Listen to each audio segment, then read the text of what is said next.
Season's greetings and thank you for joining us for a special holiday episode of Las Vegas Weekly's Second Helping podcast. I'm Brock and I'm here with Leslie and Genevie to talk some food into your ears. We decided to hold off a bit this month, wait for that crazy election stuff to pass by, if that's even possible, before bringing you this episode of the show, which is all about favorite holiday foods and treats and getting together with family and friends for some memorable meals. It's going to be fun. How are you two doing? Are we done stress eating our way through the election? Did you do that? Leslie, your face is like, I don't want to talk about this. I feel like, I don't know, I stress eat all the time. I'm like 80-20, like 80% I'm like good. And then 20% just everything goes out the window and I'm eating like pizza and cookies. So it didn't change that much for me, but I was definitely very anxious throughout the whole election week. And that's finally wearing off a little bit. I went back to stress baking. I stopped for a minute there when it got really, really hot. So there were like 3 months where I didn't bake anything. And then I started baking again when it got cooler. And yeah, no, that's kind of like my stress reliever. I don't necessarily eat or, overeat everything I bake. I give it away to people usually, but I just like the process of baking. Plus it's been so cold and like it warms up my place. Did you bake something special for the election? No, you know what I did? I just made some like maple pecan scones to go with how cold it was. And that was really good. And I made a pasty. I'd been watching a lot of the British baking show. Mm-hmm. So big fans. Yeah, I love that show. That's a good stress reliever show. It's very calming in a way. So I made a couple of recipes from that show. Well, I'm not afraid to say that my team won the election and I celebrated. I celebrated that Saturday by going to In-N-Out for the first time since the pandemic struck. I was saving it for an occasion, and that was the occasion. So In-N-Out and champagne, that was what I had. Nice. That was my stress meal, my de-stress meal, I guess you would say. Did you see that report where they sold more champagne after the election than in 2 years, or in the last 2 years? I did see that report. It was the least surprising report I've seen in a long time. Well, I don't know if that counts as a special occasion, but we are going to talk about special occasion food and restaurants today. So we thought it's the holiday season. We're going to give you some restaurant recommendations of our favorite Vegas places to take your family or your group or whoever for a festive holiday meal, and some recommendations from places that are perfect for takeout if you're doing it at home, and have some special holiday meal packages so you can take it all home instead of going to a restaurant. Obviously, not everybody's going to restaurants right now. And if you are going to go to a restaurant in Las Vegas, follow all the rules. Be aware that you probably need to make a reservation. You're not going to be able to sit in a group larger than 6 people, and just call wherever you're going to go and figure out all the rules so that you can be a good human and do the stuff that you're supposed to do while you enjoy your festive holiday meal. Leslie, what do you think? Where would you send people to eat this season? Well, this is such an odd year. So my first thought was to kind of switch it up, and instead of doing, a place that you would go for dinner, to do a place that you might go for brunch or maybe even breakfast. So I thought of Sadelle's at Bellagio, which is a New York deli and deli diner. I don't know if it's a deli, but somewhere in between. Yeah, I love that place. And when I start thinking about like where to go for the holidays, I really think about decor. Like I can't not think about what the restaurant looks like, what the ambiance is like. And to me, Sadelle's is like breakfast at Tiffany's. Like it has that Tiffany blue everywhere. And it's just so like cute and quaint. So I would love to spend a holiday there. I think it would just be something that would, I don't know, give a little boost of happiness during this otherwise like really bizarre year. My second recommendation is Red Plate at the Cosmopolitan. And that, that's, I guess, a little atypical too, depending on who you talk to. I know some people really make a thing of doing Chinese food on Christmas. And I did that 2 years ago and ate at Red Plate. And it was one of the best dinners I've ever had. My family loves Chinese food, and it is like top-notch, upscale, very expensive. But if you're willing to like pay the extra $1, I'm going to go out on a limb and say it's my favorite Chinese restaurant on the Strip. So yeah, that's my recommendation for something a little bit different to your traditional Thanksgiving or Christmas menu. That sounds good. I definitely think, the ambiance, the design of the restaurant is a big part of what makes it the right place to go this time of year for a party. Really, you're going to enjoy yourself with your friends and the people that you care about the most. So you want those special vibes. So that's why my pick is going to be the newest hotspot, which is Barry's Downtown Prime at the Circa Resort that just opened downtown. Pretty exciting for downtown Las Vegas and Las Vegas in general to have a brand new built from the ground up casino open during these crazy times. But Barry's is special for a bunch of reasons. One, the chef is Barry Daycake, he's the fancy, cool Vegas steakhouse guy. He ran Nine Steakhouse for years, helped make that place very special.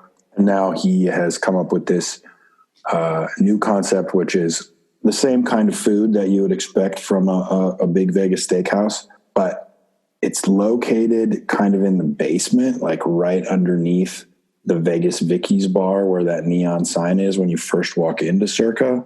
It's kind of secluded, and you walk through these doors and you're just in another world. There's so many restaurants, steakhouses especially, that try to get those kind of vintage Vegas vibes going, but still stay modern. This thing does not feel modern in any way. It feels like you just stepped into a time machine and you went to the Las Vegas of the 60s or 70s.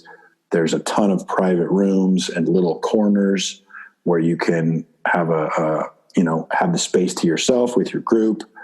It's just a really one-of-a-kind dining destination. So I know it's going to be at the top of people's lists for a long time to go try the new spot. And it's really cool. So that's where I would take my people if I was going out for a big, crazy holiday meal. I am not. I'm going to stay home. And that's why my other recommendation is Honey Salt, because it's a neighborhood favorite out here in Summerlin. And they always have different meal packages to take home. It doesn't matter what holiday it is. I remember earlier in this thing, they had a Cinco de Mayo giant taco party package that we got that was incredible. So good. And they don't even make Mexican food at Honey Salt. So they're doing Thanksgiving to go. They're going to do something after that for Christmas with different options. You can also throw a little holiday party there. They have a giant private dining room that you can make use of. It's a very versatile place. So those are my picks for the holiday season. Genevie, what are you thinking? So I love, in the fall, I love when the white truffles are in season, when restaurants start importing that so delicious white truffle. And then, you put it in pasta and it's just amazing. So I would probably take people to Italy, which will soon have its truffle festival. And I just love Italy for all the different places that you can go there. I love open markets. Okay, obviously this isn't open, but it has that feel of like, a market, because it is a market. But I love that you can go to different booths and stalls for, whether you want something sweet or savory. And they're going to have white truffles available pretty soon. Or, another dining in option is Matteo's at the Venetian. I think till the end of the year, they're going to have a special truffle dinner that you can either do. I think there's a prefix one and there's or an a la carte one. I just like a big bowl of pasta with truffles. That's kind of like a good cold weather comfort food. We were talking about kitchen appliances and special tools before we started recording this Zoom. And Genevie, you said you have a lot of that kind of stuff. Don't tell me that you have a little truffle shaver in your house. I don't, but I should have one. Yeah. Someday I'll be flush with cash and I can get, like a big truffle thing and just like eat it all, winter. I bet they have them at Italy. I bet you can buy the shaver as well as the truffle. Yeah, I'm sure you can. I love the smell of it. And also I just love the idea of these like dogs that are trained to like look for truffles, right? I mean, I think that's just like so cool. Like you have one job, you're going to look for truffles. Can I sign up for that? I'll do it. It seems like such a quaint thing, like little truffle sniffing dogs. Well, now you've got some great restaurants to choose from if you're going to dine out this holiday season, and you can find a whole lot more with the big giant Thanksgiving restaurant guide that is available right now at LasVegasWeekly.com. But let's be honest, restaurant folks are not the Thanksgiving experts. Are they going to do a great job? Absolutely. But when it comes to Thanksgiving, the real people that you need to talk to are your friends and your family members, the people that you're going to be cooking with and eating some more with, and really enjoying all the food of the season with. So we turned to those experts to talk a little bit more about what we've got planned for Thanksgiving, get some ideas for some menu items, and just share some stories. First up, Genevie spoke with her second cousin, Deb, and reconnected on some family traditions while getting ready for Thanksgiving. Hey, Deb. How's it going? Good. Yeah, so are you excited for Thanksgiving? Sort of. Sort of? Groceries this weekend. Oh, nice. Yep. So I wanted to ask you, we've been talking about kind of traditions for Thanksgiving, and obviously every family, is a little different. And I kind of wanted to ask you what you remember about Thanksgiving and your family growing up. Did your mom cook or did your dad cook? They both cook, but for Thanksgiving, I remember it being more my dad doing the turkey and mashed potatoes and stuffing and green beans. I think my mom mainly did sides like the vegetables, the corn and green beans and other things like that. And when it was just us in Michigan, but if there were more people, then it would be turkey and a ham. Mm-hmm. So basically you had a super, just for background, your dad is American and your mom is Filipino. Yes. So you basically had a very kind of American type Thanksgiving. Yes. Traditional Thanksgiving. Very American traditional Thanksgiving. Eat Thanksgiving very early in the day and then basically watching football. Yeah. So, and napping. Yeah, that is like when I came to this country when I was a teenager, we'd have Thanksgiving, but then, my mom would throw in like Filipino dishes because my dad didn't like turkey. He wasn't used to turkey. And he would always look for pork or fish. And it was always so funny because we were like, why don't we just have a turkey like Americans? Because we want to be, we want to fit in, right? But my dad would always be like, I don't like turkey. That's funny because Ty's mom, who's Vietnamese, doesn't like turkey. She thinks it's too dry. Yes, exactly. So she makes a little, she'll have a little chicken as well if she would make turkey. But usually, when we were still living close to our parents, we would have our traditional Thanksgiving at my parents' house, where my dad did most of the cooking. And as I got older, I had more responsibilities of doing side dishes. And my main side dish was always sweet potato. But we would have it early in the day. And then in the evening, we'd go to his parents' house. And one year she made a turkey and a chicken. And but usually it's maybe a small chicken, and we have pho. Well, that sounds like a good Thanksgiving. It is. It's like, finish off the day with some pho, and then that was always good. But yeah, I think we've only had turkey at his parents' house maybe one time. And that was just because it was going to be, his parents, me, our family, and then his brother's family. So yeah. So now that you have your own family, I mean, you have 3 kids, what kind of Thanksgiving do you usually do now? Well, I do miss having to just do side dishes because that was so much easier. But now that I have my own family and we don't live anywhere near anyone else, I do everything. I brine the turkey. I make the turkey. I make ham sometimes. I do, actually Mia, she is in charge of potatoes, of cleaning and peeling and cutting. And she's 15 now, right? How old is she? Because of her food allergy, she separates it. So we make mashed potatoes, some with soy milk and some with regular milk and butter. And I experimented a couple years ago, instead of cinnamon and nutmeg in my sweet potato, I've been using Chinese 5-spice, which I highly recommend if you like that warm spice. Yeah. That sounds good, actually. It is really good. So do you do cook any kind of food that has, other than 5-spice, which obviously is Asian influence, are there any other kind of Asian type dishes that you make for Thanksgiving? Not on Thanksgiving, but for leftovers, we use the turkey meat, in some pho, some soup. We always try to find things, you reuse things in fried rice, and just try to take all those leftovers and usually make sometimes pancit.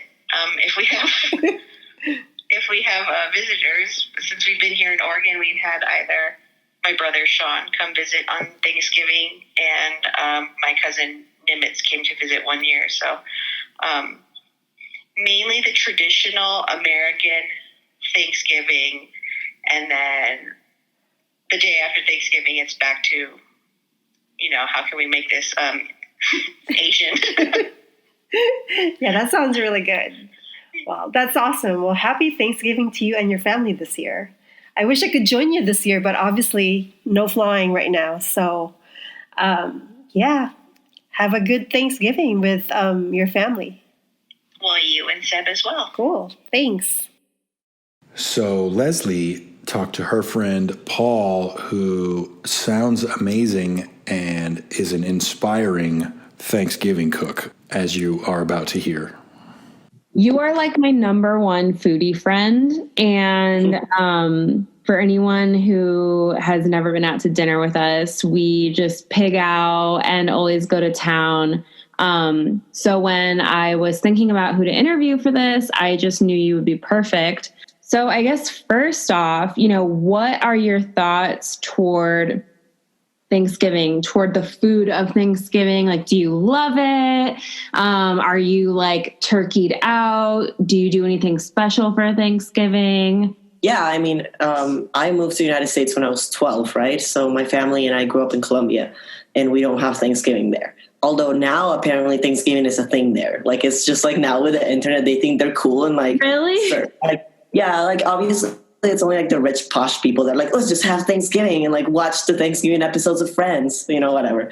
But for us, it was like, I remember being 12 and moving here, and my sister had already been here for a couple of years. So she had started having Thanksgiving with like her boyfriend and stuff. And the first Thanksgiving was awesome because I've always liked food since I was a kid. And I've never been the kind of kid that eats like chicken fingers and nuggets. I've been like surf and turf at eight, like bring me lobster, bring me mussels, I'm there. So I was like, oh my God, it's a bunch of fancy food, a ton of it, all in one day. The whole holiday revolves around food. So I loved it. I don't think I knew what Thanksgiving was like about, like the whole like history behind it until like high school. Mm-hmm. But I just knew it was about food when I moved here, and I loved it. Right. And I still, it's like a big thing. I like cooking now, so like it's a big deal for me to like cook for my family. It's like a way of showing love. Mm-hmm. When we first got here, we kind of stuck to like the basics because we were very like immigrants that are like, we need to do Thanksgiving right. How do the Americans do it? So like they do turkey and they do, green bean casserole, even though no one in my family likes green beans. And they do like that casserole that's like jams with marshmallow on top, which we now think is an abomination and we hate it. But we used to just like do it right. We literally Googled like, how do you Thanksgiving? And we did it.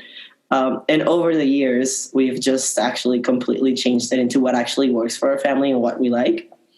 So turkey is out. Turkey's out? No turkey. Yeah. Okay. We've done turkey multiple times. And like my sisters tried a turkey. My mom's tried a turkey. I was like, never again.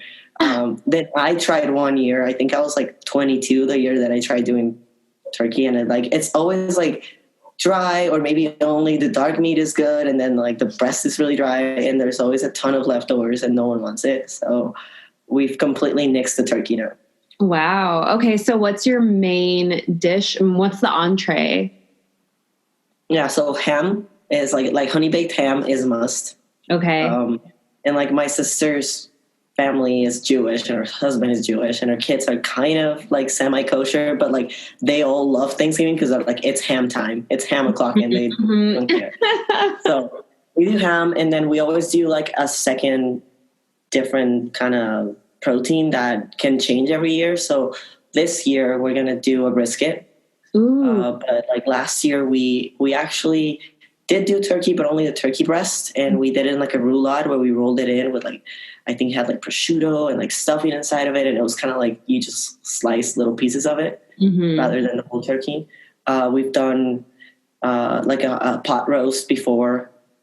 My mom tried to do something somewhat Colombian one year. It's called carne en posta, which is like a Caribbean, almost like a Caribbean prime rib, if you will, where the outside of the meat is really charred and crunchy, and we do it in molasses, which is why it kind of looks black on the outside, but it's like perfectly pink and juicy in the middle. Oh yeah, that sounds so good. I tried doing something like that, not Caribbean style, of course, but I tried doing like a prime rib roast for Christmas last year, and it came out perfect, but everyone in my household like isn't a I don't want to say my household, but like my roommates at the time and stuff like that weren't like the biggest meat eaters.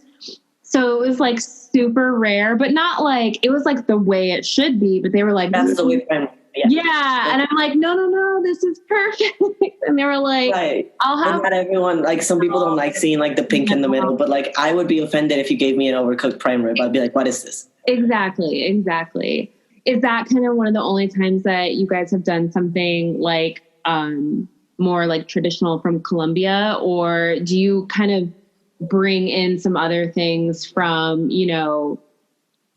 Colombia into your Thanksgiving as well? We do like sometimes like side dishes that will have a flair.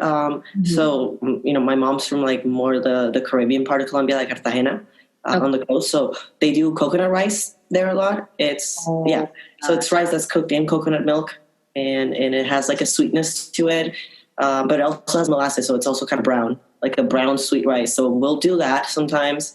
My stepdad is actually Puerto Rican, and they do something called arroz con gandules. Gandules are basically lentils, little green lentils. Okay. They're actually really good. So sometimes we'll do that, and we'll do like, I always try to fancy things up. So I was like, yeah, I like your rice, but let's throw some pancetta in there. So I'm like throwing some like pancetta and like bacon lard in there, and it's like right. Better. Yeah, of course you're adding meat, like it's like a veggie rice with lentils. I'm like, but bacon. Right. And then my sister, who the one that married a Jewish guy, they're Persian Jewish.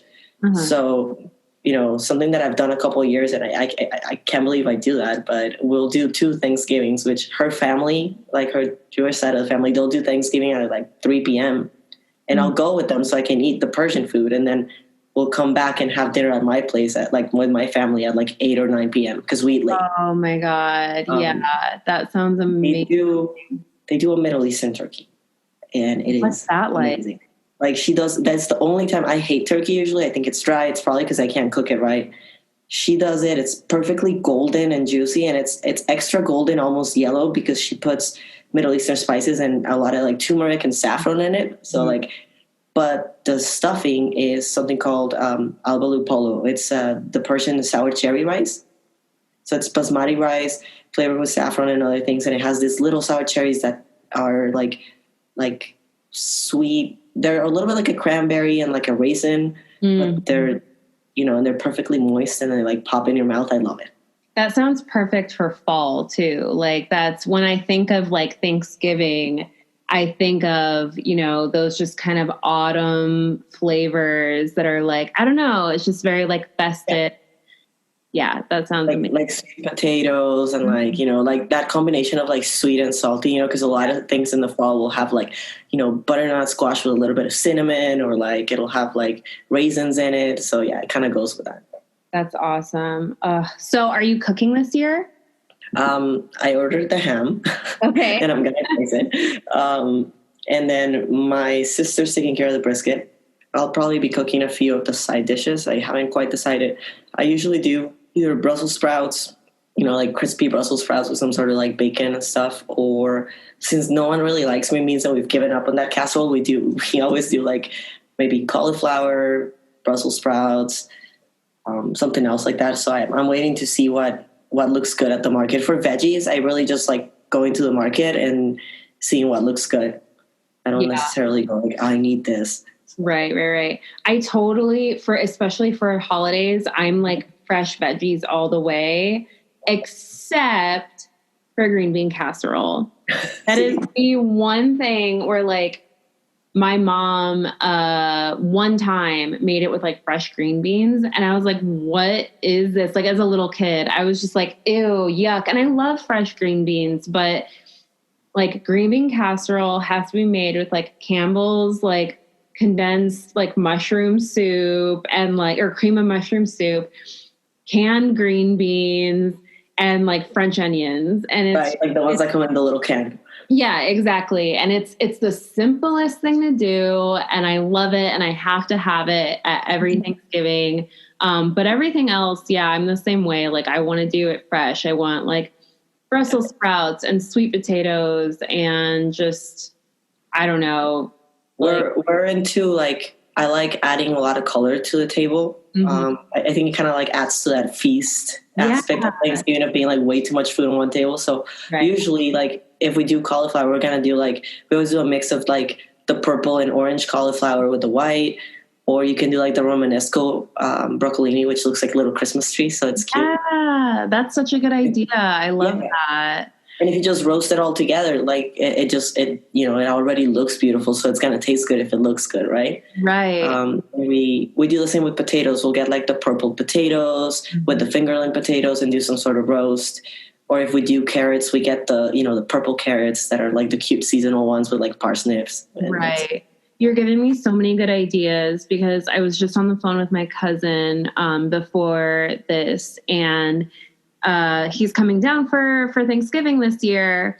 So last year was my first time ever making the Thanksgiving spread, and I was so nervous, like, but everything went okay. And now I have extra people that are very judgmental and are really going to put the pressure on me. So that you're giving me some good ideas to like just add color. If it looks good, it's going to taste good, or at least it'll trick you into thinking it. I know, and with veggies, you really can't go wrong if you just do like garlic, olive oil, salt, and pepper, and like put it in the oven enough to be crispy. And if you add color to it, even better. So that should work. The one lesson I've learned is I'll cook. I'm done trying to bake dessert. Like that is a recipe for disaster every time. Yeah. Well, and it's like you can't do both, you know? I mean, unless you're like freaking Martha Stewart, like that's just too much pressure. Like, you know, have someone else, have your guests bring the dessert, go buy a pie. Like no one needs I love a fresh pie, but like no one needs that when everything else is like made from scratch, you know, or someone else delegate it, give them that duty. Yeah. Right. I'm like a savory chef. I can't really handle like baking. I'm not good at it, like with sweets. So now like we either go for nothing bun cake because my sister's kids like it. And if we get like a pecan pie, they'll complain the whole night that we ruined. Really? Yeah. So we have to get them something cakey and chocolatey. Or the one pie they like is Mary Callender's has a chocolate meringue pie. Okay. You know, so it's almost like the chocolate silk pie, but on the top it's a giant dome of meringue that's like kind of like charred on the outside, like marshmallowy in the middle. I love me some Marie Callender's. Like their pies are, I mean, they're always good. It's consistent. They're on point. Oh yeah. Hello, darling wife. Hello, husband. So we were just listening to Leslie and her friend Paul talking about a good strategy for making a big Thanksgiving or holiday meal at home, which is to focus on either savory or sweet. If you're going to make a big dinner, maybe make desserts. And that was making me think that maybe we should do that because we should do the opposite of that because you make such great holiday desserts. And I don't know how to cook a turkey. And we're supposed to have turkey this year. So what do you think? Should we just make desserts and order food from a restaurant? Is that cheating?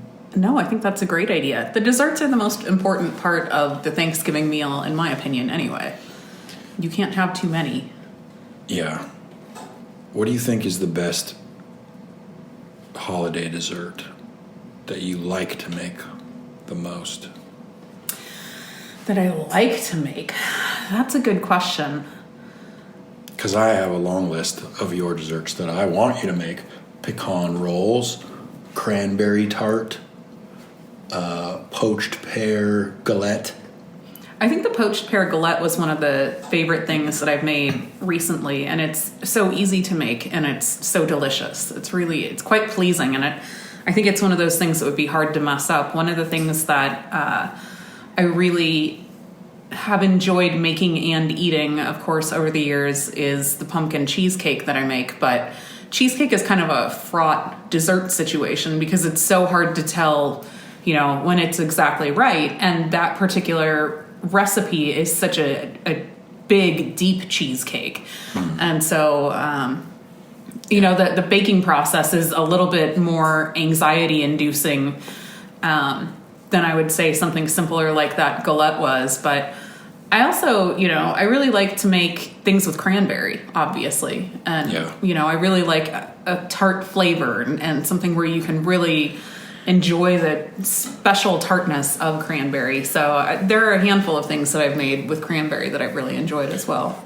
Tartness is good, too, because you're going to be eating too much food. That's why you have cranberry sauce with a traditional Thanksgiving dinners, because all this other stuff is rich and buttery and meaty and, gravy is very rich and over the top, so you need that like fresh tarty sweetness to kind of cleanse the palate and cut through all that stuff. It's a nice thing to kind of break things up, and you're right, it is exactly, it's a great thing for that whole palate cleansing piece.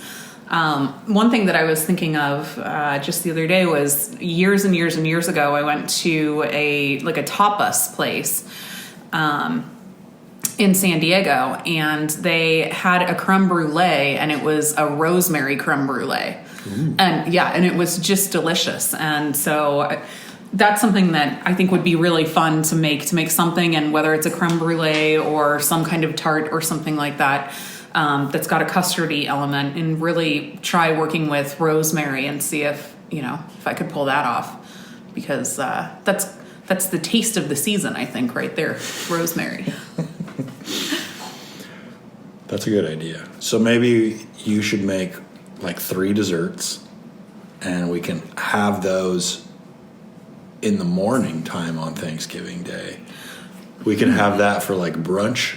Maybe there's a little bit of like, I don't know, bacon, eggs, whatever. And then there's all these desserts. And then maybe we don't even have to have dinner. Maybe everybody will just be full. And then we can have more desserts later. That's an interesting idea.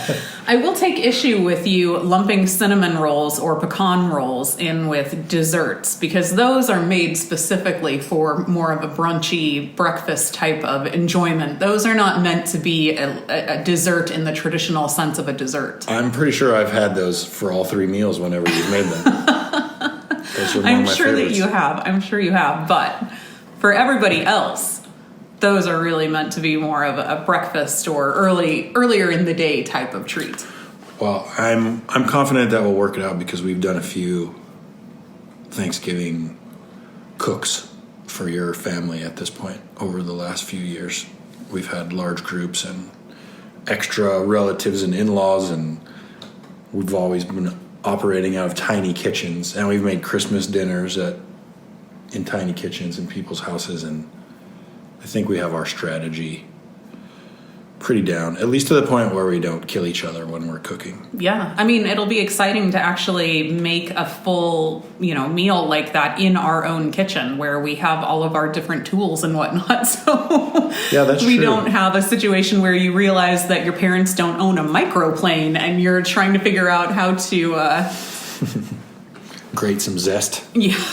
How to zest a lemon with no microplane. That's true. We'll have home court advantage this year, so that's good. We will. And like you mentioned the other day, my parents were so nice in getting us so many great, kitchen instruments and tools and whatnot. So we have so many good things to work with. And I think I get spoiled cooking here and then going somewhere else and not knowing where things are or exactly what people have. It's been quite the challenge. And I think we've stepped up to it for the most part, but it'll be pretty exciting to get to make all of that stuff and actually be here in our own kitchen. So you are going to make pecan rolls finally this year? Because you haven't made those in a long time. This can be the year. This I can feel be like the year every that year the I ask pecan for roll those. reemerges. You say that every year, though. Well, I know, but that's one of those things that you have to either really think it through and get it set up the night before so that your dough is right, or you have to get up really early in the morning. I'm just going to go to the store right now and get the stuff. How about that? Okay, that sounds great. So now we're at that part of our podcast where we talk about the best things we ate this month. The best thing I ate this month was Din Tai Fung, which just opened at Aria in October. I went there a couple of weeks ago and had pretty much the entire menu, it felt like. They have amazing xiaolong baos, which are soup dumplings. I had the pork ones and the crab ones, and they're so delicious if you've never had them. And I also had, one thing I did have for dessert, which I was really surprised, was a bun. You think of a bun with like pork inside. I've never had a bun with chocolate inside. And it just like blew my mind. It was hot, like dark chocolate, and you bite into this bready bun. And I could have probably eaten like 10 of those. I should have just eaten that instead of everything else that came before. Leslie, how about you? Well, I also ate at Din Tai Fung this month. Well, last month. No, it was this month. It was November, sorry. And I love Din Tai Fung. I have been waiting. We've all been waiting and talking about it. I think if you go back to earlier episodes of Second Helping, you can hear us being like, oh my God, Din Tai Fung. So yes, the xiaolong bao are incredible. Genevie and I went the same day you did, but in the evening, and they were out of the chocolate buns. I was like, no. So I didn't get any of those, but honestly, I was so full that it was probably for the best. But since I'm not just going to steal Genevieve's best thing we ate this month, I have been perfecting my smoothies, and I will just say my smoothie game is on lock. I make one for breakfast like every morning.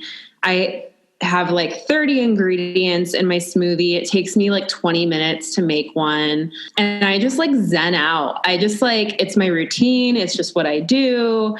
Before we started recording this, Genevie, I know you had asked me like, what do you put in your smoothies? And I said, what don't I put in my smoothies? Maca, cacao, spinach, collagen, green, like vegetable powder, ashwagandha, a mushroom blend that has like a million different types of like legal mushrooms. Not Brock gives me this look like, hey, legal in Oregon mushrooms. Legal mushrooms like chaga and reishi. Man, yeah, like all the stuff. So yeah, you're saying that you just have all this stuff and you just like, well, today I feel like this, today I feel like this, or is it always everything? it's always everything. This really like started when with the pandemic, like I just wanted to always keep like boosting my immunity, which I know some people say like isn't a real thing, but whatever, I buy into it. And so I didn't want to take like 10 different pills a day. So I just started putting them in my smoothies. And then, you know, I add like berries and banana so that it tastes good. Like they taste really good. Like I'm surprised because with all the crap that's in there, you'd think it would taste like grass or mud or something, but they're delicious. What's the dominant flavor? The dominant flavor is usually banana and chocolate. I would say like from banana. the cacao, and then the banana just makes it sweet.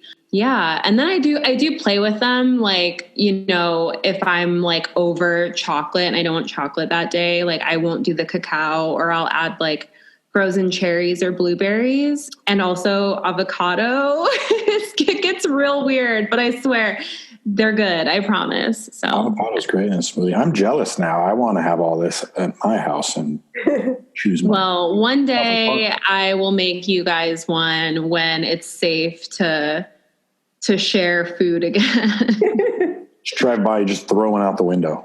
Yeah, there you go. Yeah. Well, if you go to Whole Foods, you'll probably spend $20 for such a smoothie. Exactly. Yeah. That was the other thing is I was doing the daily harvest thing, and, you know, it's not cheap. And when I broke it down, I was like, I'm spending so much money on this when I can just make it at home. And yes, in bulk, the products are expensive, but in the long term, it's way more cost effective to just do it yourself. So what about you, Brock? I'm going to do two things that are the best things I ate because I want to. And one of them I cooked. But I did go out, believe it or not. I actually went out and I went downtown and I went to Garage East and I sat on their patio and drank a lot of really good wine and spent way too much money. But it was fun. And it was, I got to see some people I haven't seen in a long time. And while we were there, we ordered some takeout food from Esther's Kitchen across the street. I got there. They have kind of a new menu at Esther's, and they have, among their pasta dishes it's called linguine verde. It's basically linguine and clams, but it's green. I'm not sure what's green in there. I don't know what it is that makes it green, but it is delicious. There's mussels and tomatoes. There's induja in there, which is like spreadable meat. It was so good. I ate it way too fast. I don't even really remember eating it. I just remember tasting that first bite and then it was gone. And it was amazing. But equally amazing was the ropa vieja that I made. I've never tried making this dish before. It's something that I always order anytime I go to a Cuban restaurant or any kind of restaurant that has it. I want to try it. If you're not familiar with it, it's a shredded meat dish with different vegetables that's been simmered for a long time. It's usually made with flank steak, and it has these like long strands of beef, and that's where the name comes from. So ropa vieja actually means old clothes. So you're simmering this meat for a long time to get it really tender. Flank steak is kind of tough, but it's cooking in all these spices. And anyways, I kind of cheated because I used tri-tip instead, which is a little easier to cook and get that texture, but it was so good. I couldn't believe it. It was one of those things. And it was another example of when you follow a recipe, the food comes out delicious. So stop trying to make it on your own and just look up a recipe and you'll win every time. Well, I want to make this thing. You want my ropa vieja recipe? I want Leslie's smoothie recipe. Yes, Leslie, send me that. Okay. Yeah, I'll write one up. No problem. Oh. I got you. Well, that is going to do it for this episode and this year of Second Helping. Thank you so much for listening. We're going to take an extra long holiday vacation because we deserve it. You deserve it too. I hope you are getting some time to spend with your family and friends, whether it's in real life or virtually, and that everybody out there is staying as safe as possible. Special thanks to our friends and family, Deb, Paul, Maria, for joining us for this holiday episode of the podcast. And of course, very special thanks to Sonia Barcelona for letting us use her awesome song, Violent Water, on Second Helping. You can listen to more of her stuff at artofsonia.com. You can find past episodes of this podcast at lasvegasweekly.com/podcast. You can also listen and subscribe to Second Helping on Las Vegas Weekly's YouTube channel and on Apple Podcasts. We will be back in 2021 with more fun food talk, and we hope to see you then. Have a great holiday season.